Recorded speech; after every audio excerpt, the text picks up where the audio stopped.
ஜீவனுள்ள தேவனுக்கு ஸ்தோத்திரம். இந்த நேரத்தை கொடுத்த கர்த்தருக்காக நன்றி செலுத்துகிறேன். என் பேர் வெர்ஜின் மேரி. என் பையன் ஷாலோம். நான் ஸ்கூலில் டீச்சராக இருந்து ரிட்டையர்ட் ஆகிட்டேன். ஒவ்வொரு நாளும் அதாவது ஸ்டூடெண்ட்டு, பேரண்ட்ஸு, டீச்சர்ஸ்க்கு மத்தியில் என்ன ஒரு சாட்சியாக நிறுத்தி இருந்திருக்கிறாரு. அதுக்காக நன்றி செலுத்துகிறேன். அதே போல் எபிரேயர் 12:14 உள்ள பின்பகுதியில் உள்ள வசனத்தின்படி பரிசுத்தம் இல்லாமல் ஒருவனும் கர்த்தரை தரிசிப்பதில்லையே என்ற வசனத்தை நான் ஒவ்வொரு நாளும் அதைப்படி கடைப்பிடித்து ஒவ்வொரு நாளும் பரிசுத்தமாக அவரோட சமூகத்தில் அமரும்போது என்னுடைய ஆவி, ஆத்ம, சரீரம் எல்லாத்தையும் பரிசுத்தப்படுத்துகிறார். அதற்காக நன்றி செலுத்துகிறேன். அதே போல் தானியலை போல் ஒவ்வொரு நாளும் 3 வேளையும் ஜெபிக்கக்கூடிய ஒரு வாஞ்சை எனக்கு கொடுத்துருக்கிறாரு. அதற்காக நன்றி செலுத்துகிறேன். இவன் பேர் ஷாலோம். இவன் ஒவ்வொரு நாளும் அந்த பைபிள் வசனத்தை வாசிக்கிறது, அதை பற்றி நாங்கள் 2 பேரும் அடிக்கடி டிஸ்கஸ் பண்ணுறதுக்கான ஒரு வாஞ்சி எங்களுக்கு கொடுத்ததுக்காக நன்றி செலுத்துகிறோம். அதே போல் அந்த ஒவ்வொரு ஞாயிற்றுக்கிழமையும் போதகர் பேசுகிற வாசகங்களும் அந்த வசனங்களையும் நாங்கள் ஏதாவது ஒரு காரியங்கள் வரும்போது அதை பேசி தான் நாங்கள் பேசுவோம். அந்த மாதிரி ஒரு நல்ல ஒரு ஞானத்தை எங்களுக்கு கொடுத்ததுக்காக நன்றி செலுத்துகிறேன். எனக்கு ஒரு நல்ல ஒரு தாயாகவும் தகப்பனாகவும் நல்ல ஒரு மகனாகவும் மகளாகவும் நல்ல நண்பனாகவும் மகனை கொடுத்த எனக்கு கடவுளுக்கு நன்றி செலுத்துகிறேன். இன்னும் நாங்கள் கர்த்தருக்கென்று ஏதாவது ஒன்று செய்யணுன்ற ஒரு வாஞ்சையை ஏற்படுத்தி கொடுக்கணும்னு எங்களுக்காக ஜெபித்து கொள்ளுங்கள். தேங்க்யூ. என் பேர் எட்வின் ஃப்ரான்சிஸ். என் மனைவி பேர் செல்வி. நான் உள்ளறியாமங்கல விவசாயம் வேலை செய்கிறேன். என் பையன் சென்னையில் ஒரு தனியார் கம்பெனியில் சீனியர் இன்ஜினியராக ஒர்க் பண்ணுறார். என்னுடைய மருமகள் தூத்துக்குடி ஸ்பிக்கில் அசிஸ்டன்ட் மேனேஜராக ஒர்க் பண்ணுறார். என் மகள் பெங்களூர் பட்டணத்தில் இருக்காங்க. மருமகன் குவாலிட்டி இன்ஜினியராக பெங்களூர் பகுதியில் வசிக்கிறாங்க. அவங்க வேலை செய்கிறாங்க.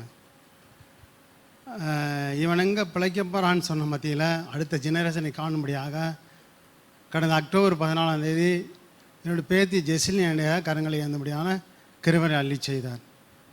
செப்டம்பர் 30 திடீர்னு எனக்கு பயங்கரமான வயிற்று வலி, ஒரு மரண வலின்னு தான் சொல்ல முடியும். என்னால் இரவு பூரா பயங்கரமான வலி. விடிய காலத்தில் இந்த கேஎம்சி காவேரி இதில் இந்த ஆயில்மேல் பகுதியில் இருக்க என் பையன் கூப்பிட்டு பார்த்ததுக்கு அவங்களுக்கு கல் இருக்குது கிட்னியில். அதை நீங்கள் இமிடியேட்டாக நீங்கள் அந்த கார்டியாலஜிஸ்ட்டை போய் பாருங்கள் அப்படின்னு சொன்னாங்க.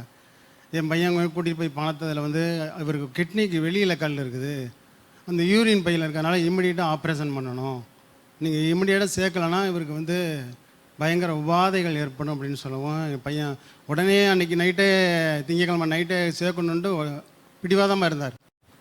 ஆனால் என் மனைவிட்ட நான் சொல்லாமல் வந்துட்டேன்னு சொல்லிட்டு கூட்டிகிட்டு வந்துட்டேன். அன்றைக்கி நைட்டு இரவு பிள்ளைங்களுக்கு எந்த விதமாக தொந்தரவு கொடுக்கக்கூடாதுன்ட்டு கண்ணீரோடு ஜெபம் பண்ணேன். கர்த்தர் எனக்கு அந்த வலி வேதனையெல்லாம் எல்லாத்தையும் எடுத்து போட்டு ஒரு சமாதானத்தை தந்தார். அந்த கிட்னி உள்ள கல் மறுபடியும் போய் ஒரு வாரம் கழித்து நாங்கள் டெஸ்ட் பண்ணும்போது கல்லுங்கிறது ஒரு துளி அளவு கூட இல்லை. ரெண்டாவது அந்த எனக்கு அதுலேருந்து இது வரைக்கும் அந்த பனி காலத்தில் அதிகாலையில் போகிறதுனால வயிற்று வலி வரும், தலைவலி வரும். அந்த வலி கூட எனக்கு இது வரைக்கும் கடவுள் எந்த விதமான சரீரத்தில் உபாதையும் இல்லாமல் எனக்கு வழி நடத்தினார். கர்த்தர் நேர்த்தியாய் நன்மையாய் நடத்தினார் தான் சொல்ல முடியும். வெறுங்கையாக நான் வந்தேன். நிறைவான நன்மைகளால் என்னை நடத்தி இம்மட்டுமாய் ஜீவனை தந்தார். அதற்காக கர்த்தருக்கு நன்றி செலுத்துவேன். சீக்கிரமாக முடிச்சிடணும். நாங்கள் நான் ஏற்கனவே சொல்லியிருக்கேன், எங்கள் மாமியார் குடும்பம் ரொம்ப ஐதீகமான குடும்பம். நான் சபையில் இருக்கிறதுனால அநேக அவமானங்கள் எல்லாம் பட்டேன். அவங்க சொல்கிறதெல்லாம் நான் செய்யலை அப்படின்னு சொல்லி என்னை ரொம்ப கேவலமாக நிறைய ஏதாவது தேவை, ஏதாவது குடும்பத்தில் விசேஷம்னா அப்போ தான் எங்கள் மாமியார் என்னை ரொம்ப பேசுவாங்க. ஆனாலும் நான் ஆண்டவருக்காக நான் எதையுமே ஆண்டவருக்காக செஞ்சேன். ஆனால் அவங்க காரியத்தில் நான் ஈடுபடலை. இப்போ பிள்ளைங்க கல்யாணம்னு ஒன்று நடந்துச்சு, 1 வருஷத்தில் 2 பேத்துக்கும் நடந்துச்சு. நான் ஆத்ம ஆதாயம் பண்ணலை, எங்கேயும் போகலை, ஊழியம்லாம் எதுவுமே செய்யலை. ஆனால் என் குடும்பத்தில் நான் சாட்சி என் காதால் நான் கேட்டேன். நீ சபையில் இருக்க, உன் பிள்ளைய பரிசுத்தமாக நீ வளர்த்துருக்க, நல்லொழுக்கத்தில் வளர்த்துருக்க, அதனால தான் நீ இப்படி இருக்க அப்படின்னு சொல்லி, எப்படி உன்கிட்ட காசு இல்லாமல் 2 கல்யாணம் பண்ணுன அப்படிங்கிற மாதிரிலாம் அவங்க கேட்டாங்க. நான் வந்து எதுவுமே சொல்லலை. ஆனால் எங்கள் கடைசி குழந்தை வந்து இந்த சபை எங்கள் பாஸ்டர் இவங்களெல்லாம் ரொம்ப பிடிக்கும். அவங்க சொல்கிற உபதேசம்லாம் கேட்பாங்க. அப்போ அவர் சொன்னார், அவங்க சபையில் இருக்கிறனால ஆண்டவருக்கு பயந்துருக்காங்க அப்படின்னு சொல்லி ஒரு சாட்சி சொன்னாங்க. இன்னொரு குழந்தைனார் வந்து டேவிட்டுக்கு வந்து, நீ வந்து உங்கள் பாஸ்டர் உன்னை வளர்க்குறாரு, அதனால தாண்டா நீ பரிசுத்தமாக இருக்க, எந்த கெட்ட பழக்கமும் இல்லாமல் இருக்க அப்படின்னு சொல்லி வந்து சொன்னார் கல்யாணத்தில். எனக்கு அந்த சாட்சி ஒன்று இருக்குது. எனக்கு என்ன ஆதங்கம், என் மனசில் நிறைய ஆசைகள் இருக்குது. அதை வந்து மனுஷங்கிட்ட சொன்னால் நிறைவேறாது. நான் ஆண்டவர்கிட்ட தான் கேட்குறேன், அவர் தான் எனக்கு செய்வார். நான் நம்புகிறேன் ஆண்டவர் என்னை பயன்படுத்துவார்னு. அதுக்காக நான் ஜெபிக்கிறேன். நீங்கள் எல்லாரும் என் குடும்பத்துக்காக ஜெபிச்சதுக்கு நன்றி. கர்த்தருடைய பரிசுத்த நாமத்திற்கு ஸ்தோத்திரம். ஆண்டவர் வந்து எங்களை வந்து, நான் வந்து ஒரு இந்து குடும்பத்துலேருந்து வந்தவங்க. கிட்டத்தட்ட நாங்கள் வந்து ஒரு 13 ஆண்டுகளாக இங்கே வந்துக்கிட்டு இருக்கிறோம். என்னோடய பெரிய பையன் ரட்சிக்கப்படாமையே இருந்தார். அவருக்கு ஆண்டவர் அனுப்புனது பேயே நோயையே அனுப்பி தான் ஆண்டவர் இழுத்துட்டு வந்தார். அவனுக்கு ஒரு நோயை, ஒரு வீசிங் மாதிரி ஒன்று கொடுத்து மூச்சு விட முடியாமல் ஆகி அவன் திரும்பி இப்போ மகிமை சபைக்கு இப்போ ஒரு ஆண்டாக போய்கிட்டு இருக்காரு.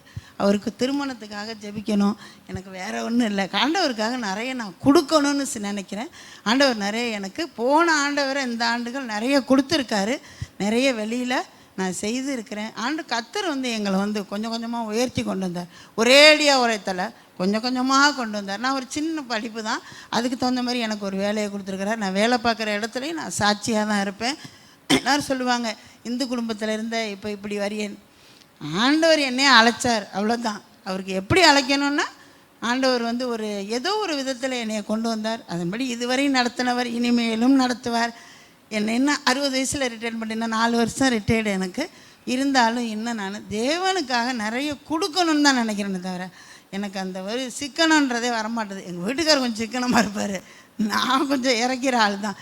எல்லாருமே திட்டுவாங்க, அலுவலகத்தில் இப்படியெல்லாம் செலவு பண்ண செய்கிறவன் என்றைக்கும் கெட்டு போக மாட்டாங்க. நான் என்னைய பொறுத்தவரையும் சொல்லுவேன், இறக்கிற கேணி என்றைக்கும் ஊறும், இறக்காத கேணி துவாரங்கள் அடைக்கப்படுன்ற மாதிரி. நான் எனக்கு வந்து வாஞ்சது தான். 2 பசங்களுக்கு பெண் பார்த்துக்கிட்டு இருக்கேன், நிறைய இடத்துல பதிஞ்சிருக்கேன்.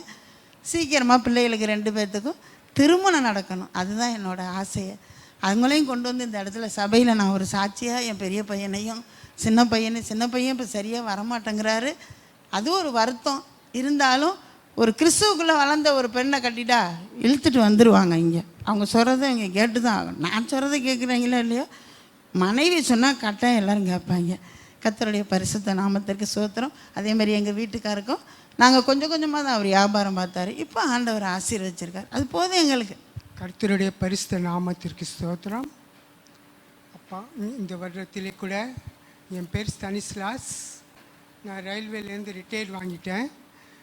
இந்த வருடத்தில் பார்த்திங்கன்னா நாங்கள் 4 பேர் ஒவ்வொரு விதத்தில் ஒவ்வொரு பயணத்தில் இருந்தோம். கர்த்தர் இந்த வருடம் முழுவதும் எங்களை வழிநடத்தி, போக்கிலும் வரத்திலும் பாதுகாத்து வழிநடத்தி எங்களை ஆசீர்வதித்து இருக்கிறார். அவருக்காக கர்த்தருக்கு நாங்கள் நன்றி செலுத்துகிறோம். மீதியே எங்கள் வீட்டில் பேசுவோம். கர்த்தருடைய பரிசுத்த நாமத்துக்கு ஸ்தோத்திரம். பெரிய பொண்ணு பேர் சிலேம், சின்ன பேர் பியூலா. வந்து ஜேஜே காலேஜில் பிஎஸ்சி நர்சிங்க்கு கெஸ்ட் லெக்சரராக ஒர்க் பண்ணிகிட்ருக்கான். பக்கத்தில் கிளினிக் இருக்குது, அங்கேயும் ஒர்க் பண்ணுறான். சின்ன வந்து மெடிசன் 2nd இயர் படிக்கிறான். கர்த்தர் இந்த வருஷத்தில் எங்களை ஆவிக்குரிய காரியம் அப்படின்னு சொன்னால் நிறைய ஜபத்தில் வந்து ஆண்டவர் வளர்த்துருக்காரு. இந்த வருஷம் எனக்கு ஒரே பாரம் என்ன அப்படின்னா, இஸ்ரேல் தேசத்தையும் காசா தேசத்தையும் குறித்து ஒரே பாரம். பிரதமர் நெதன்யாவுக்காக ரொம்ப நாள் இந்த வருஷம் பூரா இஸ்ரேல் தேசத்துக்காக தான் ரொம்ப அதிகமாக ஜோம் பண்ண கர்த்தர் உதவி செஞ்சார். காசாவில் பார்த்திங்கன்னா பட்டினி, சாவு, அதுக்கப்புறம் அவங்க வந்து பஞ்சம், அதை அந்த பிக்சரை வந்து எங்கள் மைண்டில் கொடுத்துட்டே இருப்பார் அடிக்கடி. அதனால் இந்த காசா தேசத்துக்காக ரொம்ப அடிக்கடி ஜோம் பண்ணுவோம். அதுவும் இல்லாமல் நம்மளுடைய திருச்சபை குறித்தும் ஒரே பாரமாக இருக்கும். மனசில் நிறைய காரியங்களை குறித்து சிந்திச்சு கர்த்தர் ஜெபம் பண்ணுறதுக்கு இந்த வருஷம் கொடுத்தார். ஊழியம்னு நான் வெளியில் போகல, ஆனால் வந்து எனக்கு கிடைச்ச வாய்ப்புகளை கிடைக்கும்போது யாராவது கிடைச்சாங்க அப்படின்னு சொன்னாங்க, அதை பயன்படுத்தி ஆண்டவருடைய ரட்சிப்பு அதிகமாக சொல்கிறது கர்த்தர் உதவி செஞ்சார். வீட்டில் பார்த்தீங்க அப்படின்னு சொன்னாக்கா போராட்டங்கள் இந்த வருஷம் அப்படின்னாக்கா இது அளவு கிடையாத போராட்டங்கள். ஒரு பிரச்சனை போனால் அடுத்த பிரச்சனை ரெடியாக நிற்கும். எங்கள் பொண்ணு கேட்பா, உங்களுக்குனே பார்த்து வருவாங்கம்மா அப்படின்னு சொல்லி. எப்படா இதுலேருந்தெல்லாம் வெளில வர போகிறேன்னு நான் சிந்திச்சு ஆண்டவர் சமூகத்தில் காத்திருந்த நாட்கள்லாம் ரொம்ப அதிகம். நான் வந்து 14.5 வருஷம் மணப்பாறையில் வந்து ஒர்க் பண்ணேன். லாஸ்ட் இயர் பாஸ் வந்து ஜோம் பண்ணும்போது ஆராதனையில் ஸ்கூலுக்கு போகிறதுக்கு முதல் நாள் சண்டே எல்லோரும் முன்னாடி வாங்க அப்படின்னு சொல்லி எப்போதும் ஸ்டூடெண்ட்ஸை வச்சு தான் ஜோம் பண்ணுவாங்க. போன வருஷம் பாஸ் வந்து டீச்சர்ஸும் முன்னாடி வாங்க அப்படின்னு சொல்லி கூப்பிட்டு ஜோம் பண்ணாங்க. ஜோம் பண்ணும்போது சொன்னாங்க, கர்த்தர் எல்லாவற்றையும் காண்கிற தேவன், அவர்களுடைய அலைச்சலுக்கு ஏற்ற பலனை கொடுங்க அப்படின்னு சொன்னாங்க. நான் அது வரைக்கும் ட்ரான்ஸ்ஃபருக்கு போவேன், கேட்பேன், ஆனால் ட்ரான்ஸ்ஃபர் கிடைக்காது. அப்படியே திரும்ப மணப்பாறையிலேயே 14 வருஷம் வேலை செய்கிறதுக்கு கர்த்தர் உதவி செஞ்சார். அங்கே வந்து ஜோம் பண்ணிவிட்டு அடுத்த நாள் ஸ்கூலுக்கு காலையில் போகும்போது ஹெச்எம் கூப்பிட்டு சொன்னாங்க, உங்களுக்கு வந்து ட்ரான்ஸ்ஃபருக்கு வந்திருக்கு, நாளைக்கு நீங்கள் வந்து கவுன்சிலிங்கில் கலந்துக்கணும் அப்படின்னு சொன்னார். சண்டே ஜோம் பண்ணாங்க. திங்கக்கிழமை ஃபஸ்ட்டு டே போய் கையெழுத்து போடுறேன் அப்போ சொன்னாங்க. அடுத்த நாள் செவ்வாய்க்கிழமை கவுன்சிலிங் வரதுக்கு முன்னாடி நான் திங்கக்கிழமை என்ன பண்ணேன், என்னுடைய திங்ஸ் எல்லாம் நிறைய ஆயத்தம் பண்ணேன். பிள்ளைங்களுக்காக நிறைய மெட்டீரியல் செஞ்சு வச்சுப்போம். ஒரு ரூம் ஃபுல்லாக வச்சுருந்தேன். ஒரு 4 கட்டப்பையில் மட்டும் எடுத்து வச்சுட்டு திங்கக்கிழமை சாயந்தரமே எங்கள் டீச்சர்ஸ்லாம், நாளைக்கு எனக்கு கவுன்சிலிங்கில் கிடைக்கும், நான் கண்டிப்பாக ட்ரான்ஸ்ஃபரில் போயிடுவேன் அப்படின்னு சொல்லிட்டு எல்லாத்தையும் எடுத்துகிட்டு டீச்சர்ஸ்லாம் ஹெல்ப் பண்ணாங்க. நீ இப்போ எடுத்துகிட்டு போவாத, உனக்கு கிடைக்காது அப்படிங்க. இல்லை நான் கிடைக்கும், நான் போயிடுவேன் அப்படின்னு சொல்லிட்டு வந்தேன். செவ்வாய்க்கிழமை பார்த்தீங்கன்னா கவுன்சிலிங்கில் எனக்கு பக்கத்துலேயே இங்கே திருச்சியிலேயே ஒரு 1/4 மணி நேரம் போயிட்டு வர மாதிரி கர்த்தர் கிருபை செஞ்சார். எனக்கு வந்து 8 லட்சம் 9 லட்சம் கொடுத்து தான் அந்த ஸ்கூலுக்கு எல்லாருமே வருவாங்க ட்ரான்ஸ்ஃபரில். எனக்கு கர்த்தர் எதுவுமே ஒரு பைசா கூட செலவு பண்ணாமல் தேவனுடைய கிருபையினால் பக்கத்துலேயே வரத்துக்கு கர்த்தர் கிருபை செஞ்சார். அதற்காக ஜெபிச்ச போதகருக்கு அன்றை நான் இது வரைக்கும் வந்து இங்கே நின்று அந்த மாதிரி கேட்டதில்லை, கடவுள்கிட்டையும் கேட்டதில்லை. ட்ரான்ஸ்ஃபர் வரணும்லாம் கேட்டு போவேன், கவுன்சிலிங்க்கு கிடைக்காது, இந்த ஸ்கூல்லாம் நம்ம கிடைக்குமாடா, இதெல்லாம் பணம் கொடுத்து வாங்குற அளவுக்கு நம்ம முடியாது அப்படின்னு சொல்லிட்டு நான் வந்தது உண்டு. கர்த்தர் வந்து அதை நேர்த்தியாக செய்தார். காலையில் நம்ம போகும்போது வாரத்துக்கு ஒரு நாள் தான் இங்கே சர்ச்சுக்கு வர மாதிரி இருக்கும். நடுவில் சும்மா வருவேன், ஆனால் ஜோம் பண்ண முடியாது. இப்போ இந்த பள்ளிக்கூடத்துக்கு வந்ததுக்கப்புறம் அந்த பக்கம் வழியாக காலையில் எஸ்ஐடி வழியாக போவேன், சாயந்தரம் வரும்போது சர்ச் வழியாக தான் போகணும் அப்படின்ட்டு இந்த பக்கமாக வருவேன். சாயந்தரம் வந்ததும் உட்காந்து ஆண்டவர்கிட்ட இங்கே உட்காந்து ஜோம் பண்ணிவிட்டு ஒவ்வொரு சேராக யார் உட்காந்துருப்பாங்கன்னு சொல்லி எல்லாருக்காகவும் ஜோம் பண்ண கர்த்தர் இந்த வருஷத்தில் கிருபை செஞ்சார். பிரச்சனைன்னு பார்த்தீங்கன்னா, நான் சும்மா ஒரு 2 மட்டும் உங்களுக்கு எக்ஸாம்பிள் சொல்கிறேன்.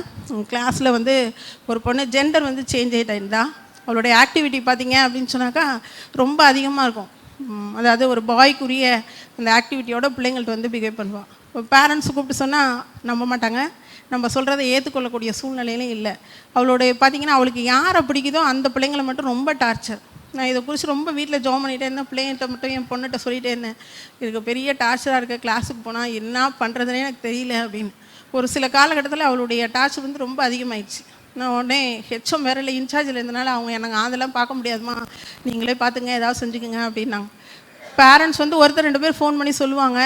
நான் எதையாவது சொல்லி சமாளித்து இப்படி டெய்லி ஓட்டுற மாதிரி இருந்துச்சு. ஒரு காலகட்டத்தில் ஹெச்எம் வந்ததுமே அவங்கள்ட்ட போய் இந்த மாதிரி ரொம்ப பிரச்சனையாக இருக்குது, கிளாஸில் இந்த பொண்ணோட ஒரு பாய் மாதிரி ஆக்ட் பண்ணுறா, டேம் பாய் மாதிரி ஹேர் கட்லாம் பண்ணியிருப்பான். நான் கூப்பிட்டு சொல்லுவேன், இந்த மாதிரி போட்டு வரக்கூடாது, நீ ஒரு கேர்ள் மாதிரி முதல்ல ட்ரெஸ் பண்ணிட்டு வா, இது கேர்ள்ஸ் ஸ்கூலு, நீ உன் இஷ்டத்துக்கு செய்யக்கூடாது அப்படின்னா எதுவுமே கேட்க மாட்டான். ஒரு குறிப்பிட்டத்தில் பிள்ளைகளை வந்து நம்மக்கிட்ட பக்கத்தில் வந்து நிற்கிறதே, அவளோட உரசுறதே ஒரு மாதிரி இருக்கும், பக்கத்தில் இன்னும் பார்க்குறதே ஒரு மாதிரி இருக்கும்.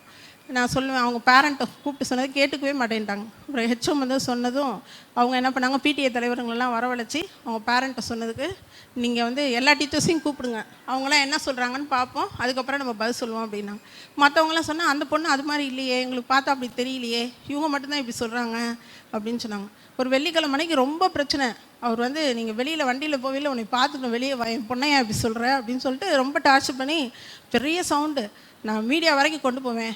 நான் மினிஸ்டருக்கு வந்து எங்கள் ரிலேட்டிவ் நான் கொண்டு போய் உங்களை என்ன பண்ணுறான் பாரு அப்படின்னு அவ்வளோ மிரட்டுறாரு. நான் சொன்னேன், இல்லைங்க, நீங்கள் போய் ஒரு மனத்தத்துவ நிபுணர் பாருங்கள், உங்கள் பொண்ணு சரியில்லை, நான் சொல்கிறத நீங்கள் கேட்க மாட்டேங்கிறீங்க, நீங்கள் போய் பாருங்கள், மற்றவங்க சொல்கிறது வேறு, இந்த நேரத்தில் விட்டுட்டிங்கன்னா உங்கள் பொண்ணோட லைஃப் வீணாக போயிடும், கொண்டு போய் பாருங்கன்னதுக்கு மாட்டேன்ட்டார். நம்ம வெள்ளிக்கிழமை வந்தாக்கா அவ்வளோ சத்தம், என்னைங்க என்னெல்லாம் பேசணுமோ அவ்வளோ திட்டினார். நான் வீட்டுக்கு வந்துட்டு, ஆண்டவரே எனக்கு இதுலேருந்து எப்படியாவது வெளியே வர உதவி செய்யுங்க, நான் சொல்கிறதையும் கேட்க மாட்டேங்கிறேன், யாரும் நம்ப மாட்டேங்கிறாங்க அப்படின்னு சொல்லிட்டு ஞாயிற்றுக்கிழமை சண்டே அன்னைக்கு இங்கே வந்து கர்த்தருடைய சமூகத்தில், ஆண்டவரே எல்லா காரியத்தையும் மாறுதலாக முடிய வச்சுக்கிற தேவன் நீங்கள், எனக்கு துணையாக நீங்கள் செய்யணும், நீங்கள் என்ன செய்கிறீங்களோ அதை நான் சாட்சியாக சொல்லணும் ஆண்டவரே அப்படின்னு. சண்டே அன்னைக்கு முடிச்சுட்டு திங்கக்கிழமை அவர் மீடியாவை கூப்பிட்டு வரேன்னு சொல்லிட்டு போனார். திங்கக்கிழமை வந்து பார்த்திங்கன்னா ஒரு 4 பேரோடு வந்தார். வந்துட்டு முதல்ல ஹெச்எம்கிட்ட நான் சாரி சொல்லிக்கிறேன் அப்படின்னு சொன்னார். எதுக்கு சாரி சொல்கிறீங்க அப்படின்னா, இல்லை டீச்சர் ரொம்ப பேசிட்டேன், என் போனால் 2 நாளாக நாங்கள் வாட்ச் பண்ணோம், அவள் வந்து அவளை மீறி அவள் செயல்பட்டா, அவளுடைய வீரியம் ரொம்ப அதிகமாக இருந்துச்சு, ரூமில் பூட்டி வச்சோம், ரூமுக்கு கதவை உடச்சிட்டு வெளியில் வந்துட்டா, டாக்டர்கிட்ட கூட்டிகிட்டு போனால் இவள் ரொம்ப பாதிக்கப்பட்டிருக்கா, அதனால் இவளை இந்த நேரத்தில் ஸ்கூலுக்கு அனுப்பாதீங்க, மனதளவில் ரொம்ப பாதிப்பாக இருக்கா, வச்சு ட்ரீட்மெண்ட் பண்ணிவிட்டு அப்புறமா அனுப்புங்க அப்படின்னு சொன்னார். அவர் என்கிட்ட வந்து சாரி கேட்டார், அம்மா நான் தெரியாமல் வந்து உங்களை பேசிட்டேன், நிறையா வந்து என் பொண்ணை பற்றி சொன்னது நீங்கள் மாத்திரம்தான். நாங்களும் வீட்டில் இருக்கோம், நாங்களும் இது வரைக்கும் கவனிக்கல. நீங்கள் சொன்னதெல்லாம் சரி, என் பொண்ணுக்கு ஒரு வாழ்க்கை கொடுத்துருக்கீங்க, ரொம்ப நன்றி அப்படின்னு சொல்லிட்டு நன்றி சொல்லிவிட்டு பள்ளிக்கூடத்துக்கு இன்னும் வரலை. அவங்க அப்பா ஒரு பெரிய டியூஷன் சென்டர் வச்சுருக்காங்க, அவங்க அம்மா ஒரு பெரிய ஹோட்டலில் ரிசப்ஷனிஸ்ட், வீட்டில் வச்சு பிள்ளைய ட்ரீட்மெண்ட் வச்சு கவனிச்சிட்டு இருக்காங்க. அப்பப்போ ஃபோனில் மட்டும் என்கிட்ட பேசுவாங்க. இப்போ எங்கள் பொண்ணு பரவாயில்ல, கொஞ்சம் முன்னோட்டம் இருக்குன்னு. கடவுள் அது மாதிரி ஆபத்தில் என்னை நோக்கி கூப்பிடுன்னு சொல்லும்போது உதவி செய்கிற தேவன். நிறைய பிரச்சனை எனக்கு இந்த வருஷம். இன்கம் டேக்ஸ் பார்த்தீங்கன்னா, நான் இங்கே வந்து ஜாயின் பண்ணதுக்கப்புறம் என்னுடைய அமௌண்ட்டை பிடிச்சி டிடிஎஸில் கட்டணும் ஸ்கூல்லேருந்து, அதை கட்டாமல் விட்டுட்டாங்க. 1 இயருக்கு பணம் கட்டலை அப்படின்னு சொல்லி வீட்டுக்கு நோட்டீஸ் வந்துருச்சு. நான் எல்லாம் ரிட்டன் ஃபைல் பண்ணுறதெல்லாம் கரெக்டாக பண்ணுவேன். எப்படா எங்கே மிஸ் ஆச்சுன்னு ஒன்றுமே தெரியல. ஒரு நாளைக்கு 200 ஃபைன். 6 மாதம் பயங்கர போராட்டம். ஆண்டவரே, இதுலேருந்து எப்படி நான் வெளியில் வர போகிறேன், டெய்லி எப்படி ஃபைன் கட்டுறது, எங்கே தப்பு நடந்திருக்குன்னு ஒன்றுமே கண்டுபிடிக்க முடியல. இத்தனை வரைக்கும் நானே ரிட்டன்லாம் ஃபைன் பண்ணுவேன், எல்லாம் செய்வேன். ஆடிட்டர்கிட்ட போய் கேட்டாக்க, உங்கள் ஸ்கூல் மூலியமாக தான் தப்பு நடந்திருக்கு, என்னன்னு பாருங்கள் அப்படின்னு சொன்னாங்க. நான் ஸ்கூலில் போய் கேட்டாக்கா, நாங்கள் கட்டிட்டோம், உங்கள் பேருக்கு போயிடுச்சு டிடிஎஸில் அப்படிங்கிறாங்க. நான் அப்புறம் போய் இன்கம் டேக்ஸில் விசாரித்தேன். அதுக்கப்புறம் கண்டுபிடிச்சி அது எங்கன்னு பார்த்தா, என் பேரையே 6 மாதம் சம்பளம் கவர்மெண்ட்டில் போய் இன்கம் டேக்ஸில் சேரவே இல்லை. திரும்ப அதுக்கு நான் ரிட்டன் திரும்ப ஃபைல் பண்ணி, கடவுளே எனக்கு எப்படியாவது ஒரு உதவி செய்யுங்கன்னா, இன்கம் டேக்ஸில் ஒரு கிறிஸ்டியன் ஜான் சொல்லிட்டு அவர் வந்து ஒரு ஐடியா சொல்லி கொடுத்தாரு. முதல்ல 1000 ரூபா பண்ணி ஒரு ரிட்டன் ஃபைல் பண்ணுங்கள், அதுக்கப்புறம் 154 போங்க, நிறையா இதெல்லாம் சொல்லி கொடுத்து கர்த்தர் போகிற இடத்துலலாம் ஒரு ஹெல்ப்பை உருவாக்கி, இந்த ஃபைன்லேருந்து ஒன்றுமே இல்லாமல் வெறும் 1000 ரூபா மட்டும் கட்டி அந்த இதுலேருந்து வெளியே வர கர்த்தர் உதவி செஞ்சார். போன வாரம் தான் எந்த டியூவும் உங்களுக்கு கிடையாதுன்னு சொல்லி ஐடி இதுலேருந்து வந்தது. அது எனக்கு ஒரு பெரிய மன உளைச்சலாக இருந்துச்சு. எல்லாருக்கும் முன்னாடி ஒரு பெரிய அவமானம் இருந்துச்சு. ரொம்ப என்ன அமௌண்ட்டே கட்டலை, உங்கள் பேர் மட்டும் போகல அப்படின்னு சொல்லி. இன்றைக்கி பார்த்தீங்கன்னா ஸ்கூலில் 9 லட்ச ரூபா நிறைய பேருக்கு வந்து இந்த மாதிரி போய் சேராமல் வந்திருக்கு. எல்லாரும் என்கிட்ட வந்து, நீ என்ன பண்ணி கொடுத்தியோ அது மாதிரி எனக்கு செஞ்சு கொடு, எனக்கு ஒன்றுமே தெரியாது. கர்த்தர்ட்ட கேட்டேன், கர்த்தாவே நாணத்தை கொடுக்குறது நீ, இவ்வளோ பணம்லாம் எனக்கு செலவு பண்ண முடியாது, நீங்கள் தான் எனக்கு எல்லாமே செய்யணும். எனக்கு வந்து இவரும் இங்கே பக்கத்தில் எல்லாம் வெளியில் இருக்காங்க, எதையும் ஷேர் பண்ணிக்கவும் இல்லை, எல்லா கஷ்டத்துலையும் நீங்கள் தான் கூட இருக்கீங்க, எனக்கு கூட இருந்து உதவி செய்யுங்க அப்படின்னு சொல்லும்போது கர்த்தர் ஞானத்தை கொடுத்து அதை நடத்துறதுக்கான வழிவாசலும் எனக்கு செஞ்சு கொடுத்தார். தேவன் வந்து செய்த காரியங்கள் பெரிய காரியங்கள். ஒரு ஆக்சிடெண்ட், பாபு மேத்யூ அவர் வந்து இந்தப்போ சாயந்தரம் 5:30 மணிக்கு வேலை முடிஞ்சு வரும்போது சந்தைக்கும் அந்த இதுக்கும் இந்து கோயிலுக்கும் இடையில இந்த கோவிலுக்கு நேராக வரும்போது என்னை பின்னாடியிலேருந்து யாரோ ஃபோர்ஸாக பின்னாடி தள்ளின மாதிரி இருந்துச்சு. இந்த பக்கமும் ஆள் இல்லை, இந்த பக்கமும் ஆள் இல்லை. நான் கீழே விழுந்ததில் என்னோடய வண்டியோட பாதி இது அடிபட்டு என்னுடைய ஹெல்மெட் 2ஆக உடஞ்சி போச்சு. சாரி ஃபுல்லாக கிழிஞ்சு அப்படியே தாழ்த்தர தொங்குது. ஒருத்தருமே இல்லை, தூக்கி கூட ஒருத்தர் இல்லை. என்னுடைய முடி வந்து அந்த வேப்ப மரத்து கிளையில போய் மாட்டிக்கிட்டு இருக்கு. எப்படி வந்தேன், எப்படி எந்திரிச்சேன்னு எனக்கு எதுவுமே புரியல. கருத்தில் பார்த்தாக்க அந்த கையில் மட்டும் காயம். என்னோடய வாட்ச் பார்த்தீங்கன்னா 2 திரும்பி இருக்குது, அடி பூரா வாட்சில் விழுந்திருக்கு, இந்த ஹெல்மெட்டில் விழுந்திருக்கு. மற்றபடி வண்டியில் ஃபுல்லாக டேமேஜ். என்னால் வந்து நிற்க கூட முடியல. வந்ததுமே எங்கள் அண்ணன் பையன் தான் வாசனை இருந்தான். என்ன இப்படி வரீங்க, என்ன ஆச்சு உங்களுக்கு அப்படின்னா, ஒன்றும் இல்லைடா அப்படின்னு சொல்லி உள்ளே போயிட்டு குளிச்சுட்டு ஆண்டவரே ப்ரேயருக்கு போகணும் அப்படிங்கிறேன். ப்ளட் இந்த கையிலேருந்து இந்த இடத்துல ஊற்றிக்கிட்டே இருக்குது. எங்கள் பொண்ணு 6:30 மணிக்கு காலேஜ் முடிஞ்சு வந்துக்கிறேன். என்னம்மாச்சு அப்படின்னா, கீழே விழுந்துட்டேன், எப்படி விழுந்தேன்னு எனக்கு தெரியல, யாரோ தள்ளின மாதிரி இருந்துச்சு, ஆனால் ரொம்ப பெரிய இதாக இருக்குது அப்படின்னு சொன்னேன். உடம்பெல்லாம் காயம் ஒன்றும் இல்லை, இந்த கையில் மட்டும் காயம், ஆனால் வலி தாங்க முடியல. ஆண்டவரே நான் அன்றைக்கி சர்ச்சுக்கு போகணும், நீங்கள் ஏதாவது எனக்கு உதவி செய்யுங்க, பலத்தை கொடுங்க அப்படின்னு சொல்லிட்டு இங்கே வந்து உட்காந்தா என்னால் உட்காரவே முடியல. தலையெல்லாம் சுற்றுற மாதிரி இருக்குது, கண்ணை கொண்டு தள்ளுற மாதிரி இருக்குது. அப்புறம் அவர் ஜெபம் பண்ணார். மற்ற சொல்லும்போது பலவீனத்தில் இருக்க எல்லாரையும் கர்த்தர் இந்த நேரத்தில் தோற்றுறான்னு சொல்லும்போது ஒரு புதிய பலன் எனக்குள்ளே வந்த மாதிரி, ஒரு அதிசயம் எனக்குள்ளே நடந்த மாதிரி இருந்தது. கர்த்தர் நல்ல பலத்தை கொடுத்து, இது வரைக்கும் தனிமையில் இருந்தாலும் அநேக பிரச்சனைகள் எங்களை சூழ்ந்து வந்தாலும், நான் சொன்னதெல்லாம் 1-2 தான், நிறைய மென்டலி ரொம்ப பாதிக்கப்பட்டிருந்தோம். கர்த்தர் வந்து எல்லா காரியத்திலிருந்து விடுதலை கொடுத்து எங்களை இதுவரைக்கும் நடத்தி வந்த தேவனுக்கு கோடான கோடி ஸ்தோத்திரம். நன்றி. கர்த்தருடைய பரிசுத்த நாமத்திற்கு ஸ்தோத்திரம். என் பேர் ஜாஸ்லின். நான் ஜேஜே காலேஜில் அசிஸ்டன்ட் ப்ரொஃபஸராக ஒர்க் பண்ணுறேன். என் கணவர் பேர் பிரிட்டோ காஃபின், காம்டெக்கில் ப்ராஜெக்ட் மேனேஜராக இருக்கார். பையன் எஸ்ஆர்எம்மில் 2nd இயர் படிக்கிறான். பொண்ணு மான்ஃபோர்ட் ஸ்கூலில் 10th படிக்கிறான். இந்த வருஷம் நாங்கள் சாட்சியாக நிற்கிறதே கர்த்தருடைய கிருபை. இந்த வருடம் முழுவதும் எந்த குறைவும் இல்லாமல் எல்லா வகையிலும் நேர்த்தியாக என் தேவன் எங்களை நடத்தினார். நான் முன்னாடியெல்லாம் ரொம்ப பயப்படுவேன், எதுக்கு எடுத்தாலும் கவலைப்படுவேன். ஆனால் இந்த வருஷத்துலேருந்து எதை குறித்தும் கவலைப்படக்கூடாது கடவுளே அப்படின்னு சொல்லி ஜெபம் பண்ணேன். எதிர்மறையான சூழ்நிலை வாழ்க்கையில் நடக்கவே கூடாதுன்னு ஜெபம் பண்ணிக்கிட்டே இருப்பேன். ஆனால் இந்த ஆண்டுலேருந்து எந்த சூழ்நிலையாக இருந்தாலும் ஒரு நாளும் எங்களுக்கு தீமை செய்யாத என் தேவன் எங்களோடு கூட இருக்கிறார் என்ற அந்த விசுவாசத்தில் நான் பெருகியிருக்கேன். தொடர்ந்து எல்லாருக்கும் ஆசீர்வாதமாக இருக்கணும், கடவுளுக்கு இன்னும் பிரியமாக இன்னும் பரிசுத்தமாக நாங்கள் குடும்பமாக வாழணும்னு எங்களுக்காக ஜெபம் பண்ணுங்க. ஓகே, ஜெபம் பண்ணிடலாமா? நீங்கள் சொல்கிறீங்களா? சொல்லுங்கள். Praise the Lord. ஆக்சுவலி இந்த வருஷம் பார்த்தீங்கன்னா நான் வந்து ஒரு 4 ஏரியாவுக்கு வந்து ப்ராஜெக்ட் மேனேஜராக ஒர்க் பண்ணிக்கிட்டு இருக்கேன். அப்போ வந்து அஸ்ஸாமில் வந்து இந்த இயர் ஃபுல்லாகவே அங்கே இருக்கிற மாதிரி ஒரு சூழ்நிலை வந்துச்சு. ஆகஸ்ட்டில் பார்த்தீங்கன்னா ஒரு மேஜர் ஆக்சிடெண்ட். இது நான் வந்து ஒரு 23-24 இயர்ஸ் எக்ஸ்பீரியன்ஸ் ஆகிடுச்சு. அந்த ஆக்சிடெண்ட்னா ஒரு 20 டன்னு மெட்டலில் வந்து ஒரு 750 கிரேனில் ஒரு 128 மீட்டர் ஹைட்டில் ப்ளேஸ் பண்ணணும்.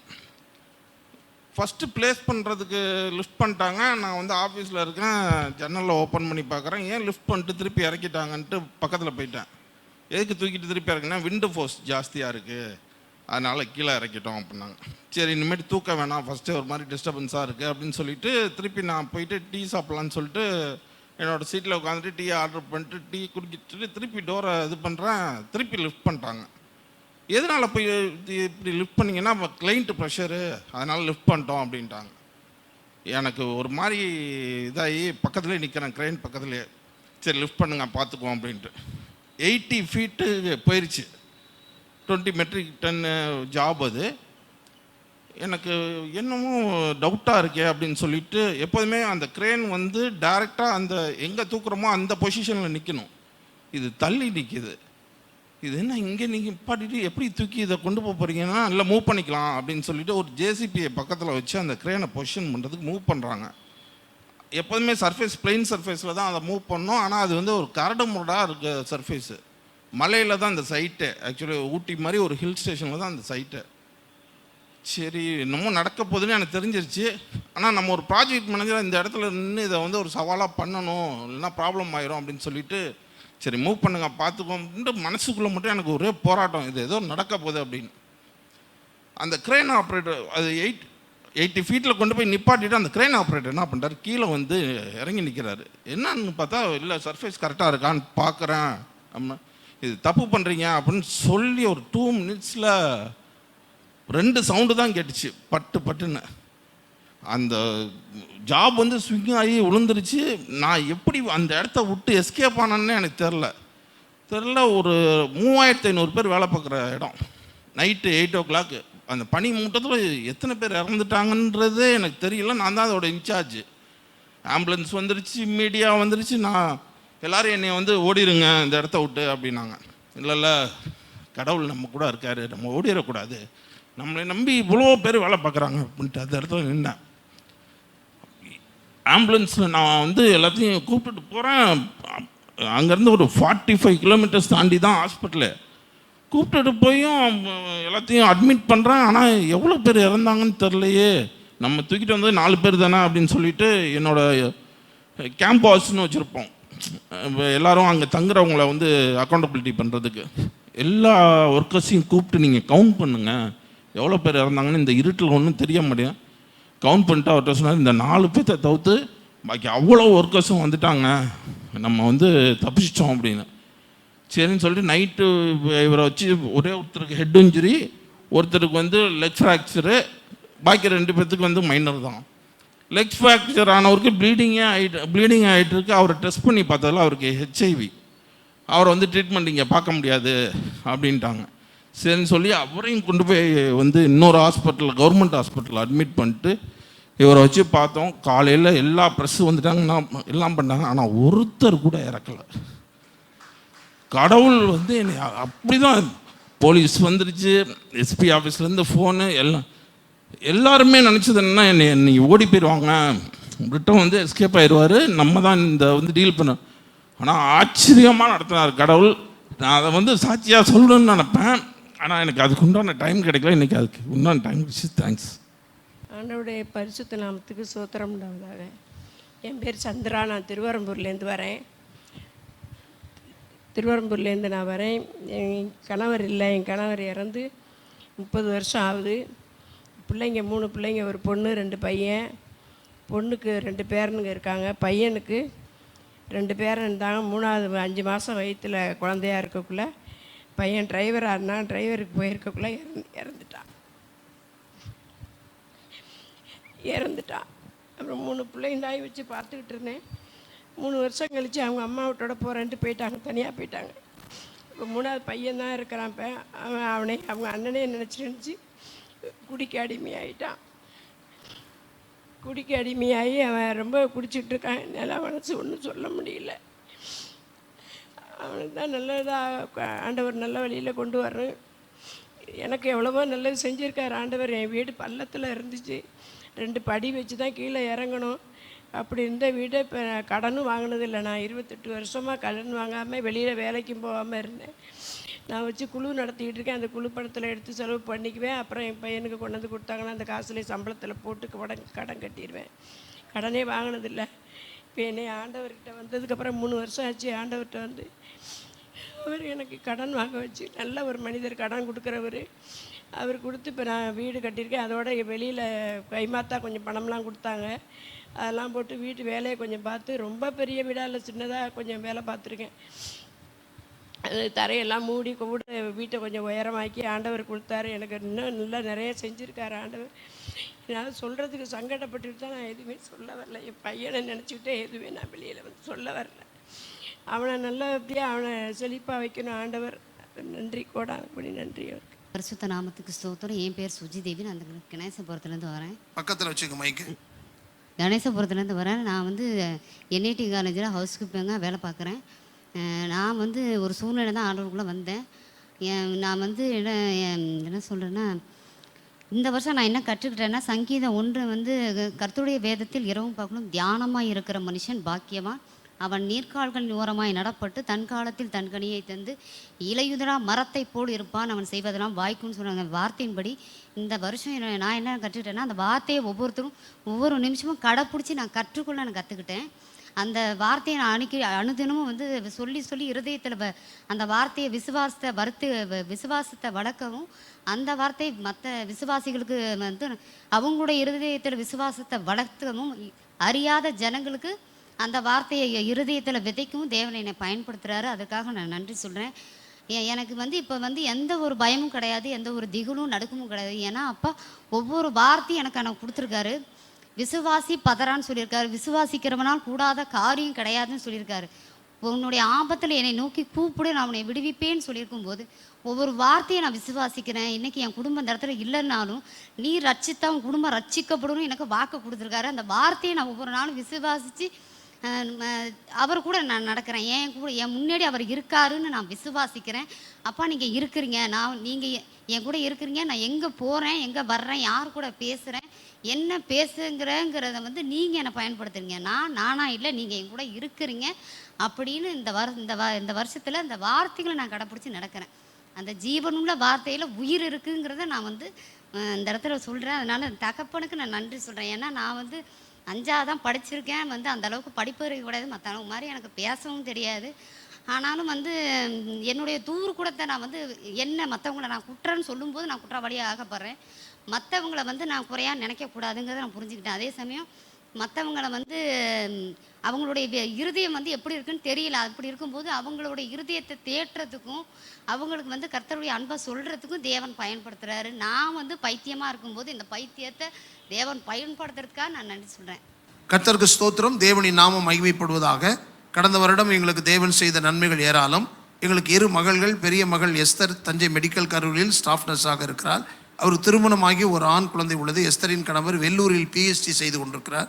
கடந்த சில மாதங்களுக்கு முன் என் பேர குழந்தைக்கு 2 வாரங்களுக்கு மேலாக டயரியா மற்றும் உடல்நிலை சரியில்லாமல் மருந்து கொடுத்து சரியாகாமல் இருந்தது. தேவனுடைய தயவால் சுகம் கிடைத்தது. எனக்கு தொடர்ந்து சில மாதங்களாக சபைக்கு வரும் முதல் நாள் சனிக்கிழமையோ அல்லது அதற்கு முந்தின நாளோ உடல்நலம் மிகவும் மோசமாகிவிடும். இதற்காகவும் நல்ல உடல்நலத்தை கொடுத்தார். கடந்த 2 வாரங்களுக்கு மேலாக காது வலியால் வேதனைப்பட்டேன். இதற்காக டாக்டரிடம் சென்றோம். சுகர் டெஸ்ட் செய்ததில் 480 இருந்தது. பெட்டில் அட்மிஷன் ஆக வேண்டும் என்று கூறி சுகர் மெடிசின், காது வலி மாத்திரை எழுதி கொடுத்தார்கள். இப்படி மோசமான நிலையிலும் தேவன் என்னை எந்த சேதம் அணுகாமல் காத்தார். கடந்த வாரம் சாட்சியில் டேனியல் பிரதர் கூறிய சாட்சி, ஜெபிக்கும் போது தேவன் சுகரையும் குறைய பண்ணினார் என்று கூறினார். பாஸ்டர் கொடுத்த செய்தியில் சரீர முயற்சி அற்ப பிரயோஜனம் என்று அதன்படி ஜெபித்த போது இந்த நாளில் திரும்பவும் பிளட் சுகர் 131 குறைந்து விட்டது. காது வலியும் சுகமானது. இப்படியாக பலவித பலகீனங்களும் சோர்வுகளும் இருந்தாலும் ஒவ்வொரு வாரமும் போதர் மூலம் வரும் செய்திகளும் ஜெபமும் வருடக்கடைசியில் உபவாச ஜெபங்களும் கொடுக்கப்படுகிற வார்த்தைகளும் ஆத்மாவையும் சரீரத்தையும் பலப்படுத்துகிறதா இருக்கிறது.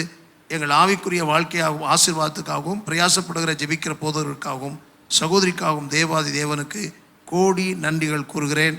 தாழ்மையுடன் சகோதரி இசபெல்லா. ஸ்தோத்திரம். என் பேர் ரோசி. நான் இப்போ எழில் நகரில் இருக்கேன். முன்னாடி சர்ச் பக்கத்தில், எப்போதுமே சர்ச் பக்கத்தில் தான் வீடு இருக்கணும் அப்படின்னு தான் ஆசை. அப்படியே இருந்து நான் ஊழியம் செய்கிறதுக்கு ரொம்ப விருப்பப்படுவேன். யாருக்குனாலும் தைரியமாக சொல்லிடுவேன். நான் எங்கள் பொண்ணு கூட சொல்லுவாள், நீங்கள் என்னம்மா பயம் இல்லாமல் எதையாவது சொல்கிறீங்க, அவங்க கோவிச்சுக்க போகிறாங்க.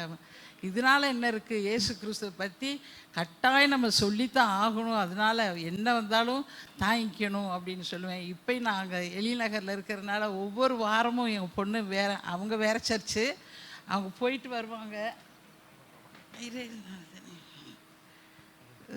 வேறு சர்ச்சுக்கு போயிட்டு வருவாங்க. நான் உடனே கேட்பேன், இன்றைக்கி என்ன தலைப்பில் உங்கள் பாஸ்டர் பேசினார் அப்படின்னு கேட்பேன். அவர் சொல்லுவாள், தலைப்பெல்லாம் அங்கே ஒன்றுமே இல்லை, எதுலேயோ தொடங்கி எதுலேயோ அவர் முடிப்பார் அப்படின்பா. நான் உடனே டைரி எடுத்து நான் போகிற சபையிலேயே எங்கள் பாஸ்டர் எங்கள் ஒவ்வொரு வாரமும் ஒவ்வொரு தலைப்பில் தான் பேசுவார். அதுதான் நம்முடைய ஆவிக்குரிய வாழ்க்கையில் வளர்கிறதுக்கு, ஜெபிக்கிறதுக்கு, மற்றவங்களுக்கு நம்ம சத்தியத்தை சொல்கிறதுக்கு நமக்கு ஒரு தைரியம் இருக்கும். நீங்கள் சும்மா ஏதோ வசனத்தை சொல்லிட்டு போனால் எப்படி வளர முடியும் அப்படின்னு சொல்லுவேன். அவர் சொல்லுவா, எங்கள் வீட்டில் வேலை செய்கிற பொண்ணே அந்த சபைக்கு போகிறவ தான்.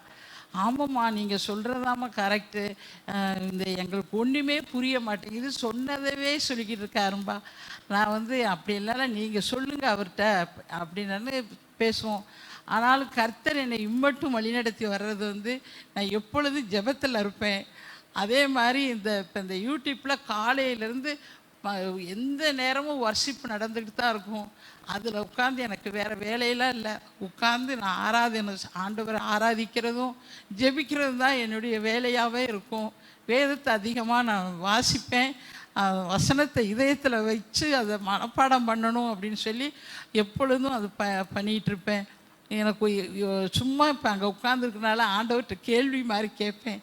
ஏன் நான் ஊழியம் செஞ்சிட்டு இருந்ததை நான் ஒருத்தருக்காவது சொல்லுவேனே, இங்கே என்னை இப்படி ஒரு மூளையில் உட்கார வச்சிட்டீங்களே அப்படின்னு சொல்லி கேட்பேன். நான் ஒவ்வொரு நாளும், ஆண்டவரே என்னையா யாரையாவது தேடி என்கிட்ட கேட்கணும், நான் அவங்களுக்கு சத்தியத்தை சொல்லணும் அப்படின்னு ஆசைப்பட்டேன்.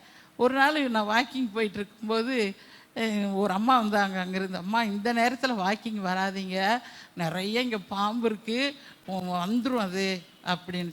நான் சொன்னேன், இப்போ கூட தான் நான் பார்த்துட்டு தான் வர்றேன் அப்படின்னு சொன்னேன். அதுக்கு அந்த அம்மா சொல்லிச்சு, நாங்களாம் கையெடுத்து கும்பிடுவோம், அது போயிடும் அப்படின்னு. ஐயோ இங்கே நெல்லுமா அப்படின்னு சொல்லி அந்த அம்மாவை நிற்க வச்சு, அதெல்லாம் செய்யவே கூடாது, அது பிசாசுமா, அந்த மாதிரிலாம் கும்பிடக்கூடாதுமா, இயேசு கிறிஸ்து ஒருவர் தாம்மா தெய்வம் அப்படின்னு அந்த அம்மாட்ட சொன்னேன். நான் அந்த அம்மா நின்று என்கிட்ட கேட்டாங்க, இனிமேல் அந்த மாதிரி நீங்கள் செய்யக்கூடாது, அப்புறமா அதை கும்பிடக்கூடாதா? ஐயோ அது நம்மளை என்ன தான் நீங்கள் கும்பிட்டாலும் நீங்கள் கொண்டு பக்கத்தில் போங்க, உங்களை அது கொத்தாமல் விடாது. ஆனால் இயேசு அப்படிப்பட்டவர் இல்லை, நீங்கள் இயேசு நல்ல தெய்வம், அவரை தேடுங்க அப்படின்னு சொல்லி அந்த அம்மாட்ட ரொம்ப நேரம் பேசினேன்.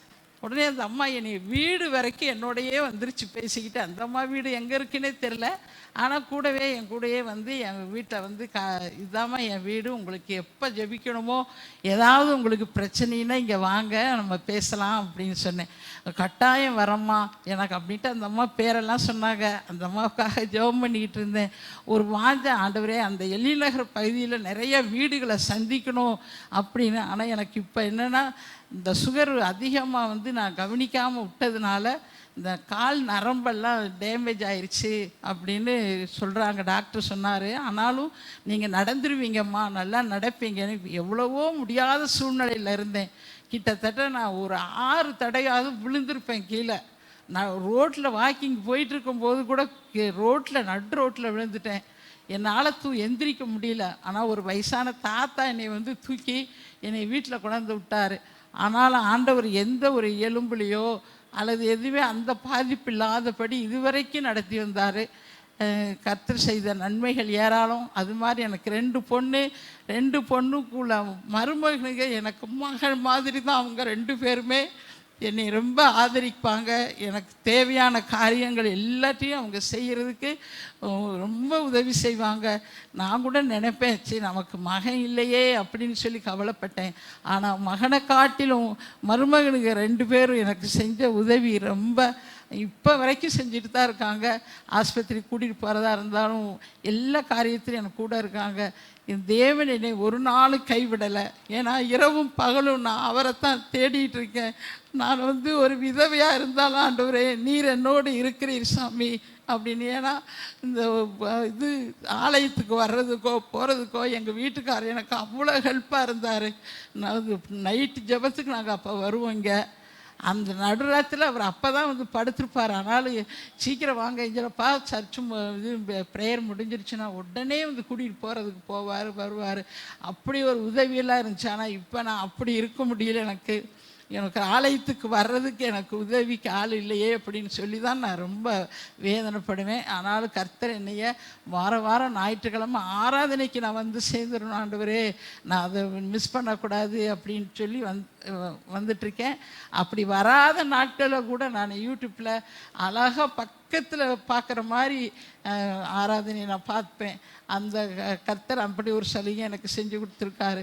அதனால் ஆண்டவரை தேடுற பிள்ளைகளுக்கு ஒரு நாள் ஒரு நன்மை குறைவில்லை என்பதை நான் நினச்சி நான் ஆண்டவரை ஆராதிச்சுட்டு இருக்கேன். இல்லை அதற்காக கர்த்தர் நன்றி செலுத்தி துதிக்கிறேன். ஆமென். ஜெபம் பண்ணலாமா?